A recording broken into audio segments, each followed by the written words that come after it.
Yo les gars, c'est Rougeux. Donc aujourd'hui on se retrouve pour une petite vidéo présentation d'un serveur PvP Faction qui est Vanilla et Farm to Win. Donc le serveur s'appelle Nedalia, je vous mettrai l'IP et le Discord en description pour que vous puissiez rejoindre le serveur hein, bien sûr. Ok les gars, du coup dans la vidéo, bien sûr je vais vous présenter le serveur. Donc comment il marche, comment marche le farm to win, etc. Mais je vais aussi vous présenter la base de ma faction, donc la Furizama, et ma BP en construction. Puis pour terminer la vidéo, je vous ferai un petit opening de clés, donc je vais vous montrer dans mon Ender Chest ce que j'ai comme clé. Donc j'ai des clés votes, énormément de clés rares. Donc j'ai des clés épiques et ultimes, donc c'est celle-là que j'ouvrirai en vidéo. Mais aussi, donc le plus important, j'ai des clés IRL que j'ai obtenues. Donc malheureusement ces clés ne sont pas farmables, hein. Vous ne pourrez pas les avoir en échange de monnaie. Et on peut en avoir que en payant donc sur la boutique du site de Nedalia. Voilà, bonne vidéo les gars. Ok les gars, du coup je vais commencer par la présentation du serveur. Donc Nedalia est un serveur farm to win comme je l'ai dit dans l'introduction. C'est-à-dire que vous allez devoir farmer la monnaie pour pouvoir vous acheter des points classement et donc vous faire une place dans ce classement. Donc d'ailleurs je vous le montre tout de suite. Donc c'est la Furizama qui est première avec 122 points, c'est la faction dans laquelle je suis. Donc ensuite le serveur possède un système de fartouim assez bien rodé, j'ai envie de dire. Donc c'est à dire que vous avez premièrement pour commencer des quêtes, donc vous avez des quêtes de minage, donc ça va être mine du sable, du charbon, etc. Je pense que vous savez de quoi ça parle. Des quêtes de temps de jeu. Donc ça c'est par rapport au temps que vous restez sur le serveur. Donc faut savoir aussi que sur le serveur vous pouvez rester AFK assez longtemps sans vous faire kick je crois. Il n'y a pas d'anti-AFK, c'est les modos qui se TP à vous et qui vous kick si vous êtes AFK. Donc avec un peu de chance, aucun modo ne se TP à vous. Donc vous avez ensuite des quêtes PVE donc pour tuer des mobs. Bon j'ai pas fait les quêtes hein, mais par exemple la première quête c'est tuer 10 zombies qui vous rapportent 10 000 de monnaie. C'est assez rentable je trouve. Et enfin il y a aussi les quêtes PVP donc il faut bien sûr tuer des joueurs et ça vous rapportera de la monnaie. Donc ensuite vous avez accès au slash farm to win où contre de la monnaie vous allez pouvoir acheter par exemple des grades. Donc ici vous avez le grade noble, chevalier, seigneur et prince qui sont farmables. Mais ensuite il y a aussi les 3 autres grades qui sont roi, empereur et dictateur qui eux sont seulement achetables sur la boutique. Donc vous avez aussi les points classement hein, bien sûr que vous pouvez acheter contre de la monnaie pour vous faire une place dans ce dit classement. Vous avez aussi 2 atouts qui sont farmables sur le serveur, donc l'atout force 1 et l'atout speed 2 qui sont très utiles en PvP. Mais par contre les autres atouts qui sont eux par exemple jump boost ou fire resistance qui peuvent être utiles en PvP aussi, eux sont achetables sur la boutique seulement. Mais rassurez-vous ils ne sont pas très chers hein. Donc vous avez aussi toutes les commandes. Donc vous avez donc le reset KS pour vos kills et vos morts et aussi le reset des quêtes que je vous ai présenté plus tôt. Mais le plus intéressant sur ce farm to win c'est que vous avez 2 shops à acheter. Donc sauf si vous bien sûr vous avez acheté le grade dieu, le shop dieu vous l'aurez automatiquement et le shop magique vous l'aurez avec le grade dictateur. Mais ces 2 shops sont quand même farmables in-game, donc vous n'avez pas besoin d'avoir les grades pour accéder à ces shops là. Donc ils coûtent quand même assez cher parce que les items qui sont dedans sont relativement cheatés hein. Ok donc je vais vous montrer le slash shop maintenant. Donc premièrement vous avez le shop des cultures pour farmer la monnaie.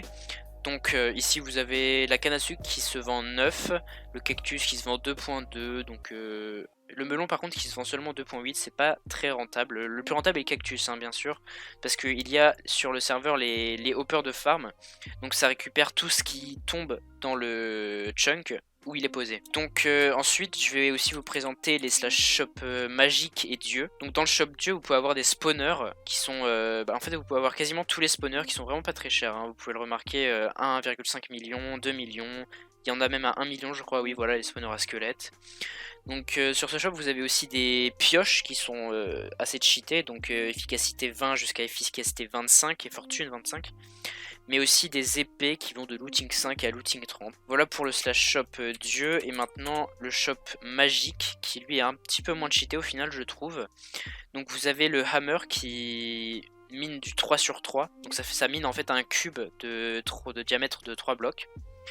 Et donc vous avez aussi un stuff ultime, donc protection 5 et unbreaking 4. Avec une épée ultime qui est elle tranche en 6. Par contre sans fire dessus. Et pour finir vous avez aussi le stuff de farm que je trouve pas très utile. Mais par contre le truc le plus utile sur le serveur qui est donc le sell stick qui permet de vendre tout le contenu d'un coffre en fait. Bien sûr le serveur est doté d'un slash baltop comme sur tous les serveurs factions.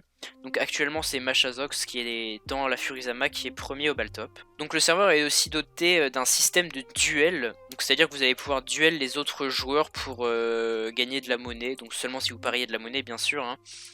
Donc ça favorise le PVP je trouve, c'est quand même assez sympa. Ok les gars, du coup je vais vous présenter la base de la Furizama là.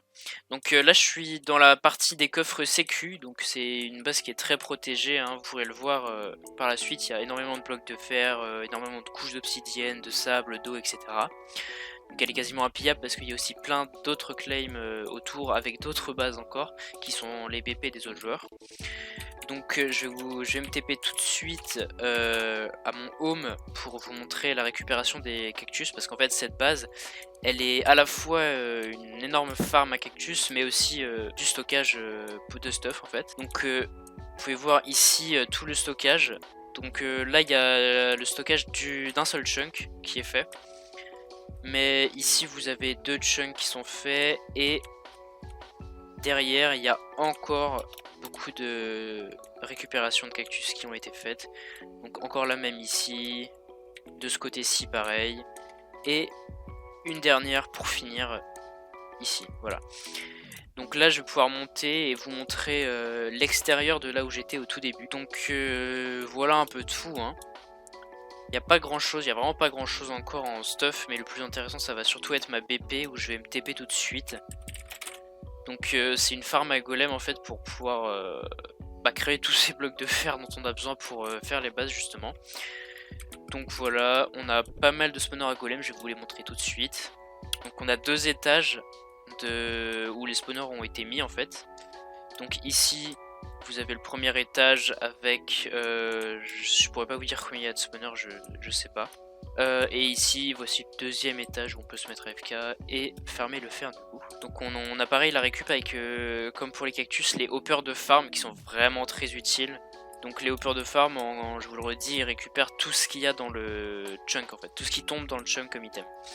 Donc voilà, ça farm plutôt bien, on a crafté beaucoup de blocs de fer, donc on a de quoi faire des bases, voilà. Ok les gars, donc on se retrouve au Warp Case donc pour pouvoir ouvrir les clés, donc je pense la partie que vous attendiez tous bien sûr. Donc je vais tout de suite commencer par les clés épiques qui sont les moins intéressantes de ce que j'ai. Donc très intéressant, on peut avoir un Cell Stick quand même, c'est 3 200 000, hein, ça coûte assez cher. Donc on peut aussi avoir des spawners, donc 4 spawners à golem, c'est quand même beaucoup, 2 spawners à blaze et un spawner à enderman. Donc on a des œufs de creeper, de la monnaie, ah non pas du tout, non c'est des clés ultimes, des clés rares.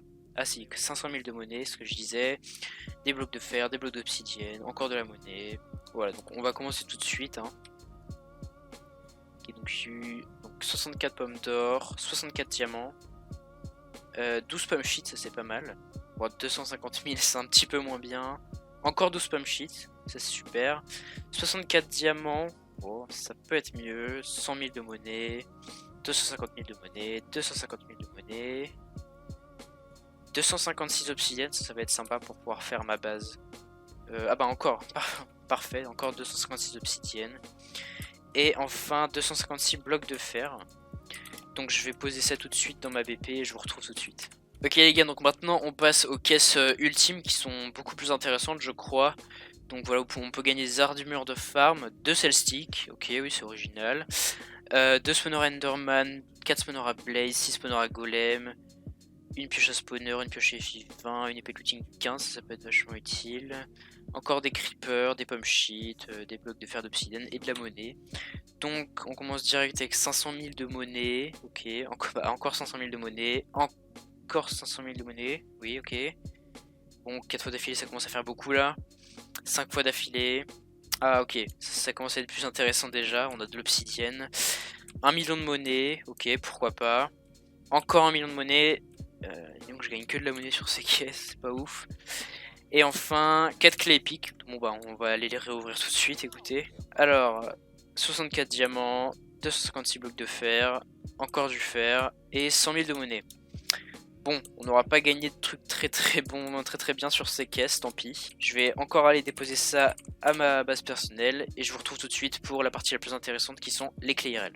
Ok les gars, du coup on passe à la partie la plus intéressante, donc je pense de la vidéo. On va ouvrir les 3 clés IRL que j'ai pu avoir grâce au fondateur qui est Kartal. Bon il n'est pas connecté actuellement mais il y a un administrateur qui est Scoochie qui est connecté. Donc voilà, on va passer tout de suite à l'ouverture, mais d'abord je vais vous montrer ce qu'on peut avoir à l'intérieur. Donc c'est vraiment que des lots IRL, hein. On peut que les avoir soit sur le serveur en termes de monnaie IRL en fait, soit sur des objets que vous pouvez avoir dans la vraie vie, donc c'est-à-dire un PC portable par exemple, un iPhone 8, une chaise, une Nintendo Switch, un casque. Ah voilà aussi quelque chose d'assez fun, on peut avoir 50 € de bonbons Haribo.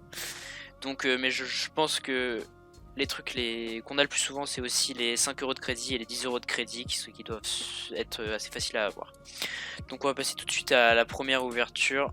Hop, c'est parti. Et donc j'ai eu 5 € de crédit. Ah, 10 € de crédit, c'est sympa. Et enfin, une autre clé IRL, d'accord. Bon, espérons qu'on va tomber sur un truc un petit peu mieux cette fois. Allez. Ah, et encore 5 € de crédit, donc ça fait que j'aurais eu 20 € de crédit en tout. Bon, c'est pas mal quand même, hein, je vais pas me plaindre. Ça va être utile pour mon expérience PvP Faction. Ok les gars, donc c'est déjà la fin de la vidéo. J'espère qu'elle vous aura quand même plu, même si on n'a pas eu grand chose dans les clés de très intéressant. Donc n'hésitez pas à liker, à vous abonner et à laisser un commentaire. Et on se retrouve dans une prochaine vidéo. À bientôt, c'était Rouge. Donc les gars, je vous prends juste à la fin de la vidéo pour vous dire deux petites choses que Rouge j'ai oublié de mentionner. Donc premièrement, il faut savoir que le serveur va être reset mercredi, donc à la sortie de cette vidéo. Du coup, pour tous ceux qui veulent rejoindre un serveur faction avec un reset total et être au même niveau que les autres, ben c'est le bon moment. Et dernièrement, il faut savoir qu'à chaque fin de saison, il y a des récompenses IRL à gagner. Donc ça peut aller de 5 € de crédit sur le serveur jusqu'à un ordinateur portable d'une valeur de 800 €. Donc franchement les gars, le serveur est vraiment pas mal. Je vous souhaite bonne chance et j'espère vous y voir nombreux. A plus.